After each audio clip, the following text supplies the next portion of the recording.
ہماری قوم کس کی طرف دیکھے؟ اگر انتظامات نہ ہوں، اگر ذمہ دار لوگ ذمہ داریاں نہ نبھائیں تو کس سے توقع لگائے، کس سے امید لگائے؟ ہر طرح کی برائیاں بھی ہیں مگر ہر طرح کی اچھائیاں بھی تو موجود ہیں، لوگ سہارا دینے والے بھی تو ہیں، مسجدوں میں لوگوں کے لیے راستے بھی تو بچھائے گئے ہیں، کیمپس بھی تو لگائے گئے ہیں۔ یہی مذہبی جماعتیں جن کو آپ برا بلا کہتے ہیں، سب سے زیادہ یہی نظر آ رہی ہیں گراؤنڈ میں۔ دیکھیں، یہ میرا خیال ہے کہ آپ دوست احباب جو ہے نا اس پروگرام کو تھوڑا سا سیاسی کر دیا، اور اب کر ہی دیے تو اس پہ بات کر لیتے ہیں۔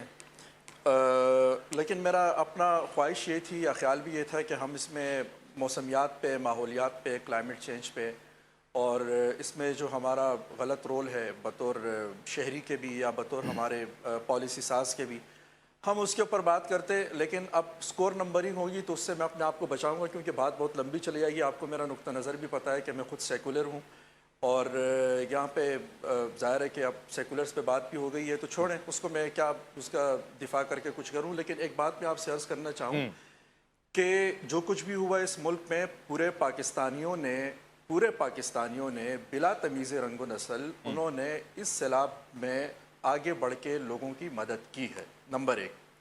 نمبر دو، سیاسی جماعتوں کا کردار اس کے اندر اچھا نہیں رہا، چاہے وہ سیکولرز ہوں چاہے وہ نان سیکولرز ہوں، ٹھیک ہے۔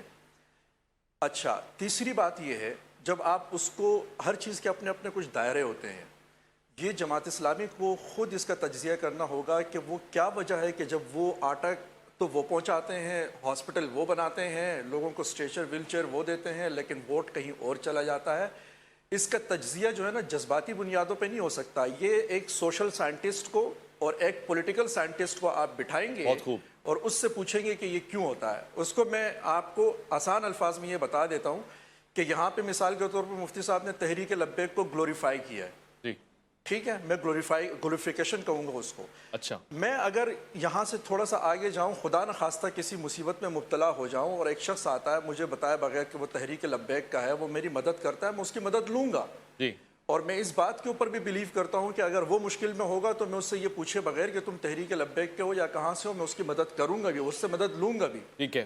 لیکن اگر تحریک لبیک یہ سمجھتی ہے کہ میں اس کو ووٹ بھی دوں گا تو یہ امپاسبل ہے، یہ امپاسبل ہے میرے لیے۔ یہ اس لیے امپاسبل ہے کہ تحریک لبیک کے نظریات جو ہیں اس کو میں انسان دشمن سمجھتا ہوں، اس کو میں اس نظریات کو میں انسان کی ذاتی زندگی میں مداخلت سمجھتا ہوں، اچھا، اس کو میں فرد کی زندگی کو بلا وجہ پابند کرنے کی اور اس کی زندگی میں ناک گھسانے کی اور اس کے اوپر تشدد کرنے کی روایت سمجھتا ہوں۔ ایسا کیا بگاڑا ہے تحریک لبیک نے آپ کا فرمود عالم صاحب؟ ان ساری چیزوں میں اب یہ دیکھیں گے، اب میں آپ کو علامہ خادم حسین رضوی صاحب کا یوٹیوب سارا بھرا ہوا، ملینز آف ملینز میں آپ تقریریں اٹھا کے دیکھ لیں۔ ہم صرف، میں اصل میں واقعات کے اوپر نہیں جاتا، میں نظریات کے اوپر جاتا ہوں۔ تحریک لبیک نے بہت کچھ بگاڑا ہے، اس کے اندر ایک پورا ایک پولیٹیکل مداخلت اس ملک کے اندر۔ چلیں جماعت اسلامی سے لے لیں گے، آپ ان کو دے دیں گے ووٹ، اور دیگر انصار الاسلام سے امداد لیں گے، ان کی کر دیں گے، کوئی بھی مذہبی جماعت آپ کی فیوریٹ نہیں ہے؟ نہیں، میں نہیں، دیکھیں میں نہیں کروں گا۔ اس کی وجہ یہ ہے، دیکھیں میں بات سنیں، میں ووٹ جو ہے نا الخدمت کی بنیاد پہ نہیں دیتا۔ ایک چیز ہے الخدمت یا ایدھی ویلفیئر ٹرسٹ یا سیلانی ویلفیئر ٹرسٹ، ٹھیک ہے۔ میری خواہش یہ ہے کہ یہ ملک ایسا ملک بنے کہ جہاں پہ ایدھی ویلفیئر ٹرسٹ بننے کی گنجائش ہی نہ ہو، ٹھیک ہے۔ اس کی وجہ یہ ہے کہ یہ سب کچھ جو ہے یہ ریاست کے کرنے کے کام ہے جو عوام کو اور پبلک کو کرنے پڑ رہے ہیں۔